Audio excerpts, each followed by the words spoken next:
Now, psoriasis is another type of skin condition that is also inflammatory. It's a chronic skin condition whereby the keratinocytes in the skin are moving up through the layers of the epidermis very, very, very quickly. And the keratinocytes that are formed are very immature, and subsequently the actual keratinocytes that are then pushed to the surface of the skin are generally kind of silvery, and they produce lots of flakes at the same time. So what you often see in a patient that has psoriasis would be these thickened areas of skin, often seen around the backs of the elbows. That's one of the most common locations, as you can see here. So look for those red scaling patches with those sort of silvery scales that are over the top. We can also see psoriasis affecting the scalp and also the knees. And in some cases, it can also cause these little dents into the fingernails, a little bit like somebody getting a pin and stabbing the pin in to the nails.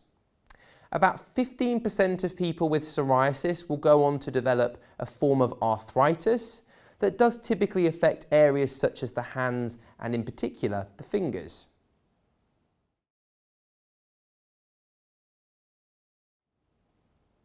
So now let's think about the natural approach to treating and supporting a patient with psoriasis.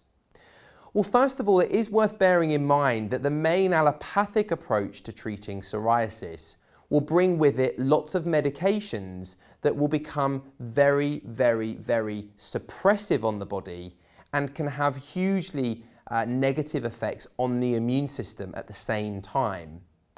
And so rather than going for those sorts of approaches, what we would want to do is to try and get to the root of where this individual might have some problems.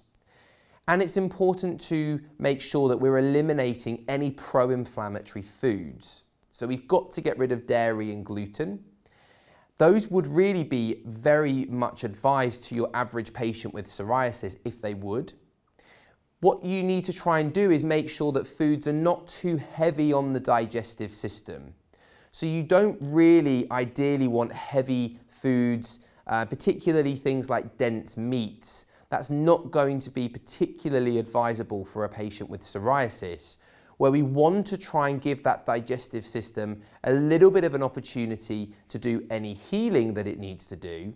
And we need to make sure that we're populating a really good range of microflora at the same time. So you may advise a patient to go perhaps sort of semi-vegan or plant-based just to make sure that that digestive system isn't overloaded.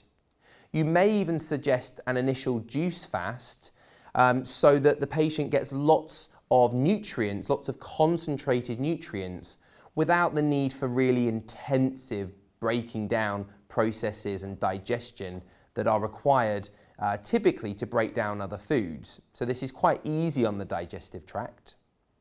We also want to optimize fiber levels and try and make sure that the vegetables and fruits that an individual is ingesting will be organic where possible. And if they're ingesting fish, we can think about fish that will be sort of oily, typically anti-inflammatory.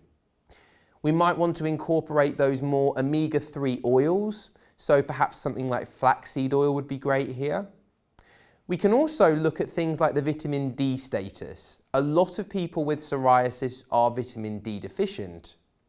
And I would also suggest that you consider the importance of the liver with psoriasis, because many individuals with psoriasis will have problems with liver detoxification. So think there about what you can do to support liver detox, looking back at your digestive system lecture. And also consider things like salt baths, such as Himalayan salt baths, which can be very good at helping to cleanse the skin at the same time.